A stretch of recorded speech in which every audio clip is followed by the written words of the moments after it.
dear learners, welcome back to Abit Shiksha. Today's daily news capsule is brought to you by Abit Shiksha. So let us begin. आज के जो important articles है वो है सबसे पहला गौतम अडानी के ऊपर इंडैक्टमेंट जो है वो चल चुका है in US and US want to arrest Gautam Adani. Recently उनके ऊपर एक बहुत बड़ा ब्राइबरी और फ्रॉड का एक चार्ज जो है लगा है in USA, in not in India but in USA. तो ये बहुत बड़ा न्यूज़ है and this is the news of the hour. इसको हमें कवर करना होगा. Second is international criminal court issues arrest warrant against Netanyahu, Gallant and Hamas leaders. तो इंटरनेशनल क्रिमिनल कोर्ट ने जो है अरेस्ट ऑर्डर जारी किया है against Netanyahu, Gallant and Hamas के जो लीडर्स हैं उनके खिलाफ. तो इंटरनेशनल क्रिमिनल कोर्ट क्या है, उनका प्रोसीडिंग्स क्या है वो देखना पड़ेगा.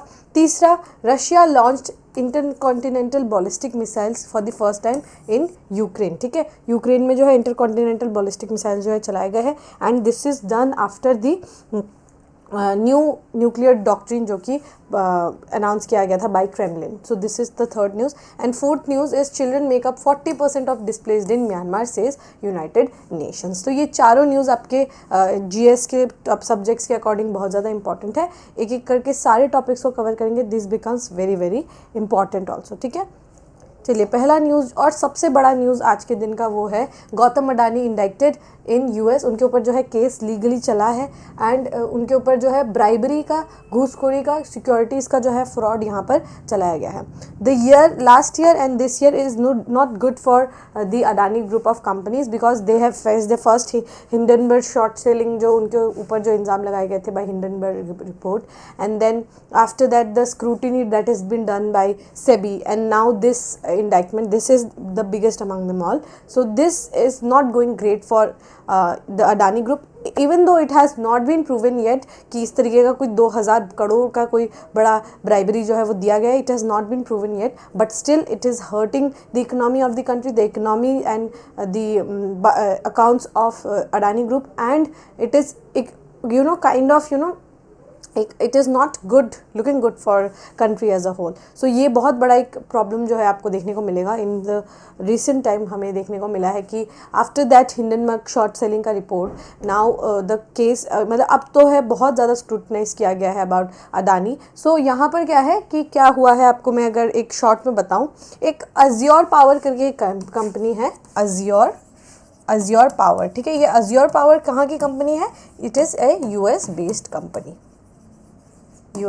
Company. Okay, what happened is 2019-20 के दौरान यहाँ पर अडानी ग्रुप्स को एक यूएस में एक डील मिला with the azure power. Azure power क्या है? ये एक रिन्यूएबल एनर्जी का प्लांट है. ठीक है, रिन्यूएबल एनर्जी जो है ये बनाते हैं, उस रिन्यूएबल एनर्जी से ये एसोसिएटेड है. एंड आपको पता होगा अडानी पावर, अडानी ग्रीन, वो भी कहीं ना कहीं रिन्यूएबल एनर्जी के ऊपर they work on that front. ठीक है, तो यहाँ पर क्या है कि अज्योर पावर जो है और अडानीस जो ग्रुप है, दोनों ने ये एक पैक्ट साइन किया था कि वो जो है सोलर एनर्जी का पावर प्लांट बनाएंगे इन इंडिया.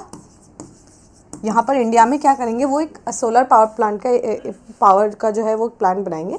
तो उसके लिए Azure power will come and help. तो यहाँ पर क्या हुआ कि ये जो यहाँ पर जो प्लांट बनने वाला था ना, यहाँ पर एक दिक्कत हो गया. क्या ऐसा बोला जा रहा है कि जब ये प्लांट बनाने के लिए जो भी काम था, जो पेपर वर्क प्रोसीडिंग्स था, ठीक है, पेपर वर्क जो भी प्रोसीडिंग्स था, उसमें उस पेपर वर्क में कहीं ना कहीं बाईपास किया गया है बहुत चीज़ें. और यहाँ पर क्या है, ब्राइबरी का केस जो है वो आया है and not just very small bribery but bribery of 2000 crore rupees. ठीक है, 2000 करोड़ रुपए का ब्राइबरी का जो है वो केस सामने आया है. इसीलिए यूएस में इनके खिलाफ केस दर्ज हुआ है, केस फाइल हुआ है against Gautam Adani, his Neiphiu Sagar Adani and 7 other members. उनके खिलाफ जो है केस जो है वो गया है इन जुडिशरी ऑफ यूएसए एंड वहाँ पर इंडाइटमेंट उनको अभी तक इंडाइटमेंट का मतलब है कि आप अरेस्ट कर सकते हैं but he is not proven that he is guilty. Okay, तो जो है अभी तक वो गिल्टी नहीं है एंड अभी जो है केस इज़ ऑन गोइंग. लेकिन इसकी वजह से उनका जो इमेज है वो बहुत ज़्यादा टार्निश हो चुका है. ठीक है, तो हम लोग देखते हैं US department of justice have issued a 5-count criminal indictment of Gautam Adani, chairman of Adani group and several business associate के खिलाफ जो है यहाँ पर क्रिमिनल इंडाइटमेंट जो है, इंडाइटमेंट मतलब आप उनको उधर से उठा के अरेस्ट करके इंडिया से आप उनको यूएस लेके जाइए. The charges include promising more than 250 million in bribes ठीक है, 250 मिलियन जो है ये ब्राइब्स में देने के लिए किसको, इंडियन गवर्नमेंट के ऑफिशियल को जो है इन्होंने इतने पैसे ब्राइब्स में दिया है to secure solar energy contract, conspiracies to commit securities and wire fraud, orchestrating multi billion dollar scheme to defraud US investors and global financial institute by giving false and misleading statements। ये इतने सारे issues जो है उनके ऊपर लगाए गए हैं। पहला तो ये सोलर एनर्जी वाला तो है ही है, दूसरा क्या कि इन्वेस्ट करिए, इन्वेस्ट इन अडानीज, ठीक है। इन्वेस्टमेंट के लिए क्या हुआ कि वो गए यूएस में वो गए एंड यूएस के बहुत सारे जो इन्वेस्टर्स हैं उनको कहा कि आप अडानी इसमें जो है आप इन्वेस्ट करिए, और उसकी वजह से क्या है, ये इल्ज़ाम जो है क्या लगाए गए कि उन्होंने जो है मिसलीडिंग नंबर्स जो है वो दिखाए, ठीक है। मिसलीडिंग नंबर्स जो है ये उन्होंने दिखाया टू दी इन्वेस्टर्स, और ये कहीं ना कहीं ये एक फ्रॉड है, इसीलिए, और इतने ज़्यादा जो नंबर्स वो दिखा रहे हैं उतना कोई उनका प्रॉफिट नहीं, उस टाइप का जो है मतलब कहीं ना कहीं थोड़ा फ्रॉड मिसलीडिंग ये करने की कोशिश की है यहाँ पर, वो बोला गया है। एंड जो यूएस इन्वेस्टर्स हैं उनको लूटने की यहाँ पर बात की गई है। The indictment was unsealed by US attorneys office in the eastern district of New York late on November 20. In a parallel move, US Security and Exchange Commission has also charged Mr. Gautam Adani and Sagar Adani, former nephew and head of Adani Green Energy, ठीक है। गौतम अडानी और सागर अडानी जो है वो Adani green energy के जो है वो है हेड है, and with Cyril Cabanes the top executive of Azure power limited and new Delhi headquarter renewable energy power company that used to be listed in New York Stock Exchange with massive bribery scheme involving Adani Green and Azure Power, ठीक है। तो यहाँ पर इनके बीच में जो है ये इशू जो है आपको देखने को मिलेगा, और यहाँ पर आप मतलब ये अभी तो वैसे ऑनगोइंग है, जब आगे और न्यूज़ आएगा then we will cover it even furthermore, पर अभी बस इतना ही समझ में आया कि इस तरीके के बहुत सारे इल्ज़ाम जो है लगाए गए हैं। और यहाँ पर क्या हुआ कि कल ये जो न्यूज़ आने से पहले दे were about to issue $600 million के जो है वो बॉन्ड्स जो है वो इशू करने वाले थे, but now they are not going to issue those bond. Reacting to the news of indictment, Adani green limited said that it was withdrawing proposed of $600 million का जो है बॉन्ड वो इशू करने वाले थे, और कितना उनको लॉस हुआ, ऑलमोस्ट $27 बिलियन का जो है उनको अडानी ग्रुप को लॉस झेलना पड़ा, डोमेस्टिक मार्केट में भी और इंटरनेशनल मार्केट में भी। और डिक्लाइन कितना हुआ, 23% का जो है डिक्लाइन यहाँ पे देखने को मिला अडानी इंटरप्राइजेस का। तो ये बहुत ज़्यादा जो है आपको देखने को मिलेगा, ड्रॉप देखने को मिलेगा इन अडानी। तो ये यहाँ पर बड़ा दिक्कत का बात है। The Adani Group decided that the allegation of US Department of Justice and the SEC terming them baseless, उन्होंने कहा है कि ये सब बेसलेस है और वो जो सही लीगल रूट है उसको भी वो लेंगे, ठीक है। तो उसकी वजह से और भी बहुत सारे बिजनेस लॉस हुए हैं। पहला सबसे बड़ा इसके वजह से जो आपको बिजनेस लॉस देखने को मिलेगा, that was Adani airport that they were making in Kenya, पर वो कीनियन जो गवर्नमेंट है उन्होंने वो $720 मिलियन का जो वो डील था with Adani and Kenyan government, वो भी उन्होंने विदड्रॉ कर लिया है, बिकॉज कीनिया एंड यूएस जो है they are very close ally, तो उसके वजह से उन्होंने जो है उसको विदड्रॉ करा लिया है। तो this was going to be the first airport, international airport of Adani outside India. उनके पास बहुत सारे पोर्ट्स तो है, जैसे उन्होंने हाइफा पोर्ट खरीदा था, ठीक है, और उसके बाद फिर उनका इन्वेस्टमेंट कोलंबो में भी है। तो बहुत सारे पोर्ट्स तो उन्होंने खरीद लिए थे, लेकिन उनके पास कोई भी इंटरनेशनल एयरपोर्ट नहीं था। The first airport that he was going to make was in your Kenya only, but Kenya say now Kenyan government has withdrew that offer, and अब जो है उनको काफ़ी ज़्यादा यहाँ पर लॉस हुआ है, ठीक है। In the US it is illegal to make payments to foreign government officials in a bid to obtain or retain business, ठीक है।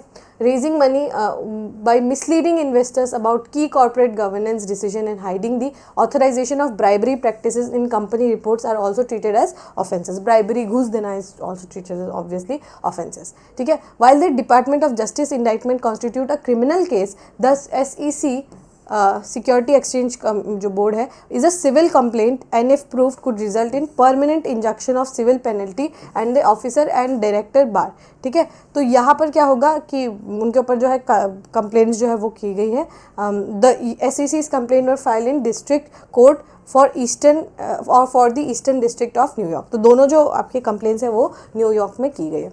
तो अभी हम लोग को तो ये जो this is on going case, जब उसके बारे में और ज़्यादा रिपोर्ट्स आएंगे तो दिन हमें और पता चलेगा, but this is the biggest news of the day. ठीक है, इंडैक्टमेंट ही हुआ है, अभी तक गिल्टी प्रूव नहीं हुए हैं। ठीक है, जब वो गिल्टी प्रूव होंगे उसके बाद उनके ऊपर कार्रवाई होगी, पर अभी तक वो गिल्टी प्रूव नहीं हुए हैं। ठीक है, ये याद रखिएगा।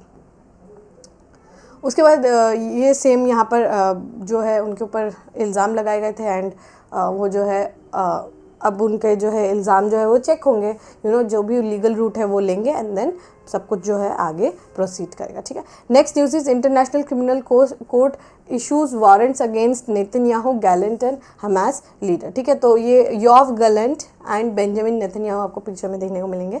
तो उनके खिलाफ और बहुत सारे हमास के लीडर्स के खिलाफ भी इंटरनेशनल क्रिमिनल कोर्ट में जो है अरेस्ट वारंट जो है वो जारी किया गया है। ठीक है, तो the international criminal court arrest जो है उन्होंने इशू किया है arrest warrants on Thursday for Israeli prime minister Benjamin Netanyahu and farmer defence minister जो है Yoav Gallant and Hamas officials accusing them of war crimes. जो भी अगर वार के क्राइम्स होते हैं ना, वो सारे क्राइम के रिपोर्ट जो है आपके इंटरनेशनल क्रिमिनल कोर्ट में जाते हैं। ठीक है, and crimes against humanity over there 13-month war in Gaza, जो अक्टूबर 7, 2023 में जो है वो शुरू हुआ था। ठीक है, mister Netanyahu condemned the arrest against him saying Israel rejects with disgust and absurd false actions। ठीक है, तो उन्होंने क्या बोला कि इस टाइप का जो है अरेस्ट के खिलाफ उन्होंने कहा है कि वो इस टाइप का डिस्गस्टिंग जो अरेस्ट के वारंट्स है उनको जो ऊपर चलाए गए हैं, दिस इज़ बेसलेस। ठीक है, तो ये क्या है, अभी हम लोग जानते हैं कि इंटरनेशनल क्रिमिनल कोर्ट क्या है। ठीक है,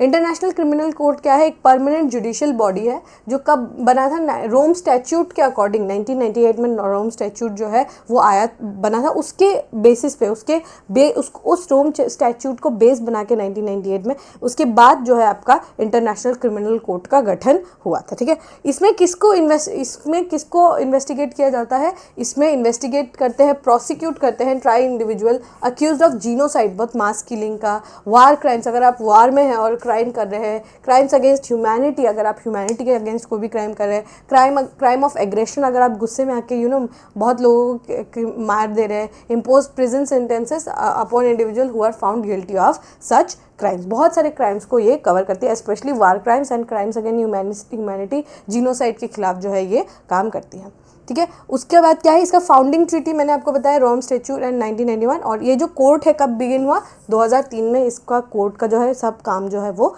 बिगिन होने लगा। ठीक है, ये कौन सा, ये इंटरनेशनल कोर्ट ऑफ जस्टिस नहीं है, this is international criminal court. ठीक है, क्रिमिनल कोर्ट है, किसी एक इंडिविजुअल या ग्रुप ऑफ इंडिविजुअल्स के खिलाफ जो है इंटरनेशनल क्रिमिनल कोर्ट में आप यू कैन, अगर वो उनके खिलाफ अरेस्ट जारी होता है देन यू कैन कन्विक्ट और उनके प्रोसिक्यूट जो है आप कर सकते हैं। ठीक है, इसका हेडक्वार्टर्स कहाँ है, हेग नेदरलैंड्स में है। ठीक है, like international court of justice, इसका भी हेडक्वार्टर हेग नेदरलैंड्स में है।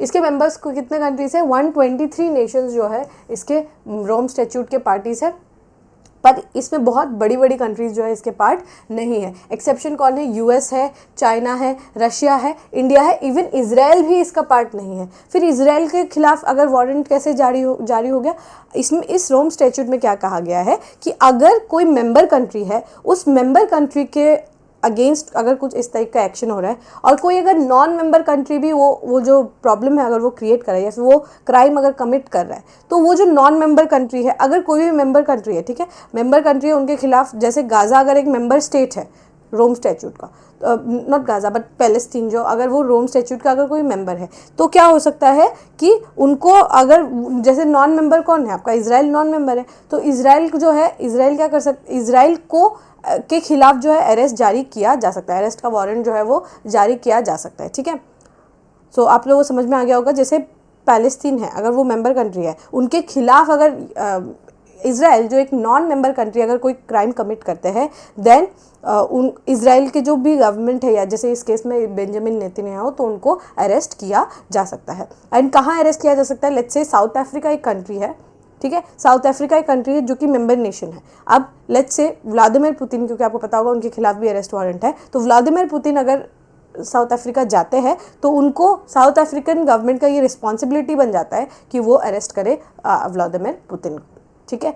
तो यहाँ पर एक्सेप्शन कौन कौन सी कंट्री है जो कि आईसीसी का पार्ट नहीं है? चाइना, रशिया, इंडिया और यूएस है, ठीक है। यूएस भी इंटरनेशनल क्रिमिनल कोर्ट का हिस्सा नहीं है। इन्वेस्टिगेशन होता है इंडिविजुअल्स के खिलाफ, ग्रुप ऑफ इंडिविजुअल्स के खिलाफ जिन्होंने बहुत बड़े बड़े क्राइम किए हैं इंटरनेशनल कम्युनिटी के खिलाफ, ठीक है। वार क्राइम्स है, क्राइम्स अगेंस्ट ह्यूमैनिटी, ये सेम बातें यहाँ पर लिखी गई है। रोम स्टैट्यूट जो है इसका बेस बना था 1998 में और 2003 में ये जो कोड है ये फंक्शन करने लगा था, ठीक है। Crimes of genocide, crimes against humanity, war crimes and crimes of aggression, ये सारे जो है इसके क्राइटेरियाज है। इसके आपके खिलाफ अरेस्ट वारंट जारी किया जा सकता है और फिर आपको कन्विक्ट भी किया जा सकता है, ठीक है। तो होपफुली आपको ये टॉपिक जो है ये समझ में आ गया होगा। हम नेक्स्ट टॉपिक के ऊपर बढ़ेंगे।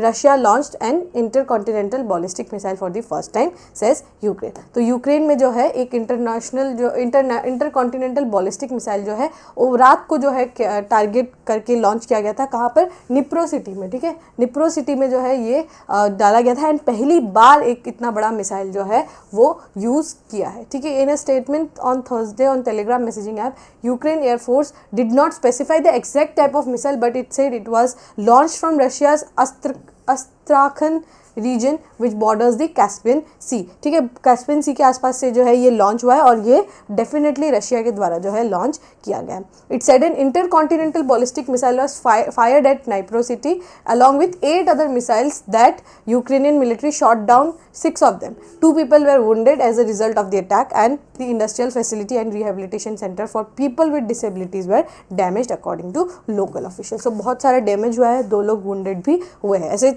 8 मिसाइल दागे गए थे, उसमें से 6 को इन्होंने मार गिराया, ठीक है। एक इंटरकॉन्टिनेंटल बॉलिस्टिक मिसाइल भी यहाँ पर लॉन्च की जाने वाली बात बताया गया, ठीक है।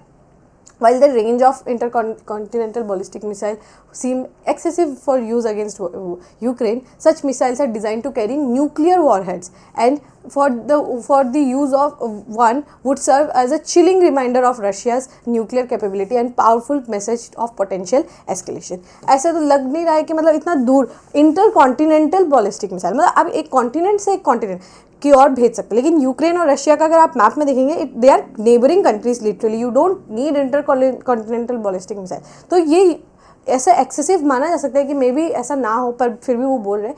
पर इसके वजह से आपको पूरे वर्ल्ड को क्या दिखाना चाहती है कि दे कैन यूज़ दोज मिसाइल्स, वो मिसाइल जो उन्होंने घर में बंद करके रखने के लिए नहीं, पर they can definitely use those missiles if needed during a war, ठीक है। और उसके बाद क्या हुआ, और वो जो क्रेमलिन ने जो न्यू अनाउंस किया, व्लादिमीर पुतिन ने जो अनाउंस किया था about using of the nuclear weapons during war, तो ये बहुत हाई चांसेस है कि वो इस तरीके का कुछ और टैक्टिक्स जो है वो ला सकते हैं और दे can use the nuclear weapons, क्योंकि इंटरकॉन्टिनेंटल बॉलिस्टिक मिसाइल्स में आप न्यूक्लियर वारहेड्स डाल के भेजते हैं, ठीक है।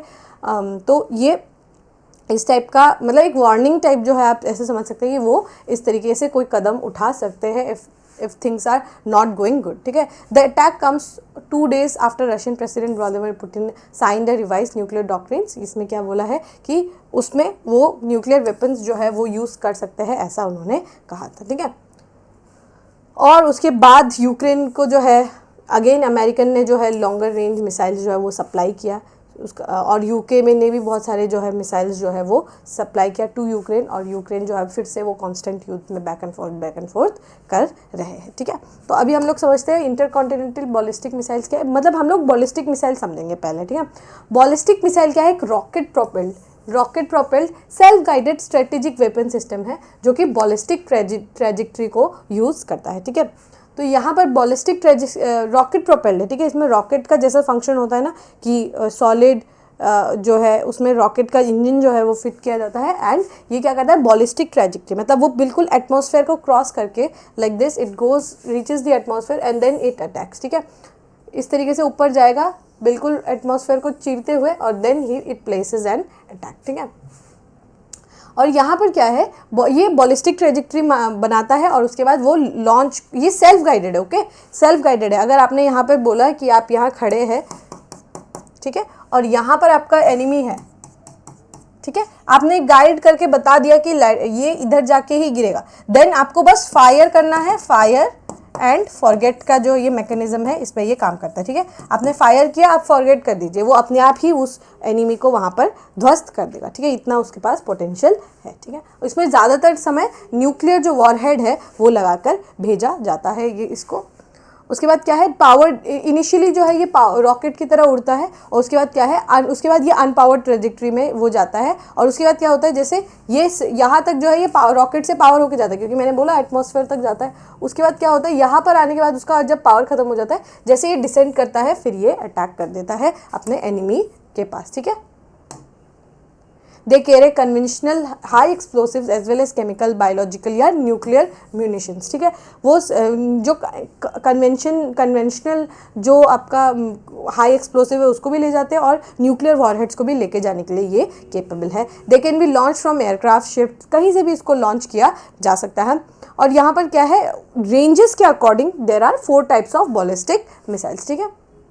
पहला तो शॉर्ट रेंज है जिसका 1000 किलोमीटर से कम हो, ठीक है। जिसका रेंज क्या है, 1000 किलोमीटर से कम हो, उसको हम क्या कहते हैं, शॉर्ट रेंज बॉलिस्टिक मिसाइल। इसको हम लोग टैक्टिकल बॉलिस्टिक मिसाइल भी कहते हैं। जैसे टैक्टिकल बॉलिस्टिक मिसाइल आप लोग ज़्यादातर कहाँ देखेंगे पता है, अगर ये जैसे आसपास की बॉर्डरिंग कंट्रीज़ है, ठीक है, आसपास की बॉर्डरिंग कंट्रीज़ है, यहाँ पर अगर एक जो मिलिट्री है वो यहाँ पर एंगेज है, यहाँ की भी मिलिट्री एंगेज है, देन इनके बीच का डिस्टेंस लेट्स से 700 किलोमीटर्स का है, ठीक है, 700 किलोमीटर्स का है। Then they can use this tactical ballistic missile, कि वो यहाँ से लॉन्च करेंगे बिल्कुल यहाँ पर जहाँ पर उनका बंकर होगा एनिमीज़ का, वहाँ पर बिल्कुल सटीक तरीके से ये एम जो है वो किया जा सकता है। This is your tactical ballistic missile. फिर मीडियम रेंज जैसे है, मीडियम रेंज में अप्रॉक्सीमेटली 1000 से 3000 किलोमीटर्स है, ठीक है, काफ़ी दूर है पर उतना भी दूर नहीं है, ठीक है। इसको हम लोग क्या कहते हैं, थिएटर बॉलिस्टिक मिसाइल्स, ठीक है। टैक्टिकल मिसाइल्स जो है वो शॉर्टर रेंज है, मीडियम रेंज को हम थिएटर बॉलिस्टिक मिसाइल कहते हैं। इंटरमीडिएट रेंज जो है 3000 से 5500 किलोमीटर्स के रेंज में, ठीक है, काफ़ी दूर तक है, ठीक है। और ये जो है उसके बाद आता है लॉन्ग रेंज मिसाइल, जिसका 5500 किलोमीटर से ज़्यादा हो रेंज, उसको हम लोग क्या कहते हैं, लॉन्ग रेंज मिसाइल। ये ज़्यादातर क्या होते हैं, इंटरकॉन्टिनेंटल होते हैं, ठीक है, इंटरकॉन्टिनेंटल, ये लॉन्गर रेंज जो होता है। तो आप अगर रशिया और यूक्रेन का लोकेशन देंगे, you don't need intercontinental ballistic missiles for that, ठीक है, इतना बहुत लंबा रेंज हो जाएगा, ठीक है। उसका शॉर्ट एंड मीडियम जो रेंज के बॉलिस्टिक मिसाइल्स है, इनको हम क्या कहते हैं, थिएटर या टैक्टिकल कहते हैं। लॉन्ग रेंज को हम क्या कहते हैं, ICBMs या लॉन्ग रेंज बॉलिस्टिक मिसाइल्स को हम क्या कहते हैं, स्ट्रेटेजिक बॉलिस्टिक मिसाइल्स, ठीक है। टैक्टिकल,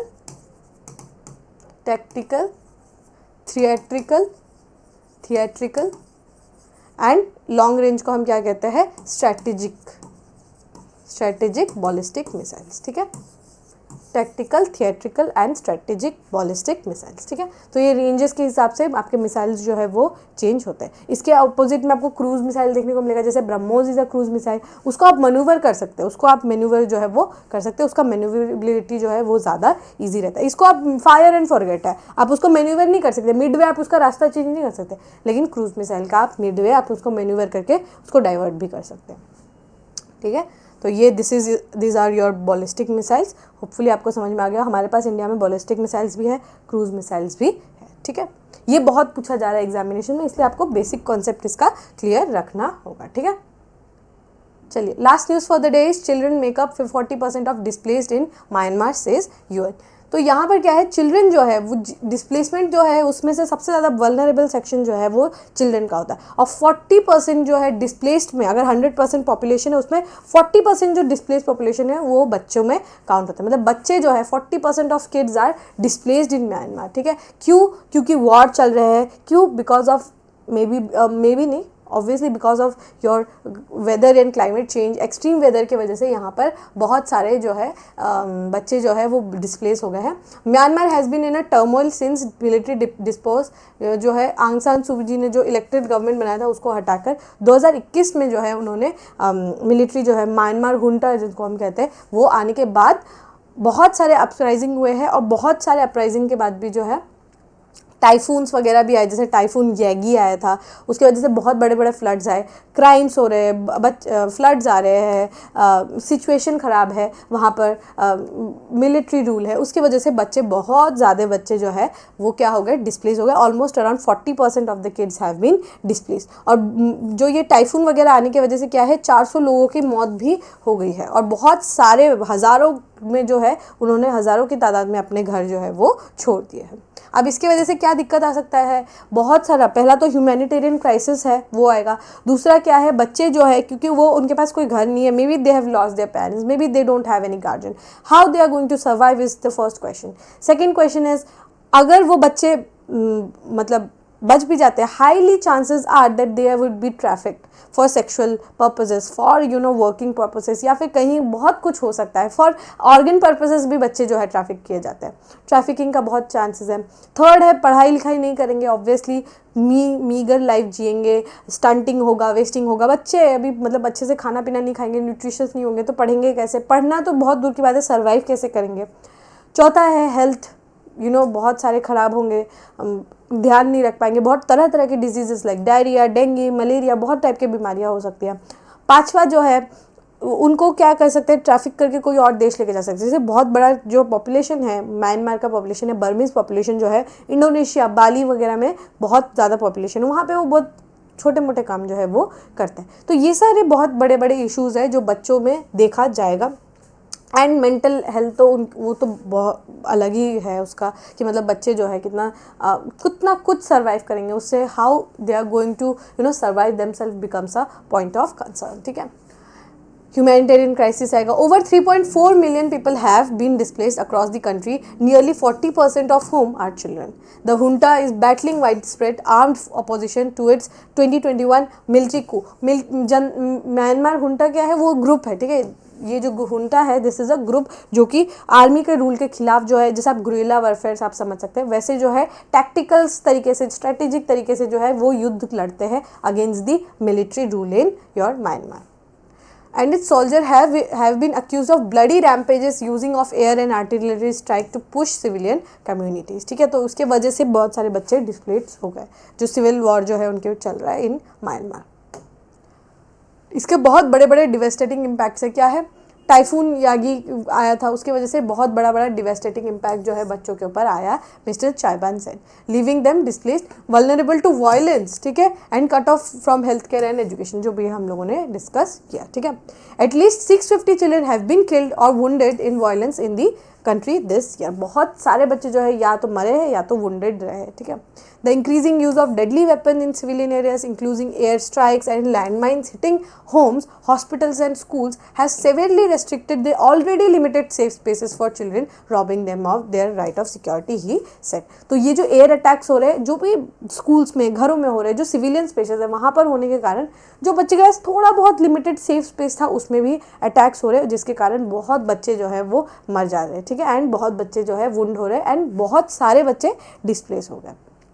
तो ये यूनिसेफ का रिपोर्ट कह रहा है, जो स्टेट ऑफ चिल्ड्रन का रिपोर्ट जो आया था उसी में ये एक सब रिपोर्ट है जो म्यांमार का ये बुरा कंडीशन दिखाता है। So this has a lot of impact, आपको ये GS1 में बहुत ज़्यादा हेल्पफुल करेगा and this is very very important, okay, to learn, to know, to understand the nitty-gritties of the situation, ये सब आप लोगों को समझना होगा। ठीक है, होपफुली आपको ये टॉपिक जो है ये समझ में आ गया होगा। With this we have come to end of today's daily news discussion. If you have like this discussion, don't forget to give a like and write down in the comment section. We will meet in the next discussion. Till then, take care and thank you.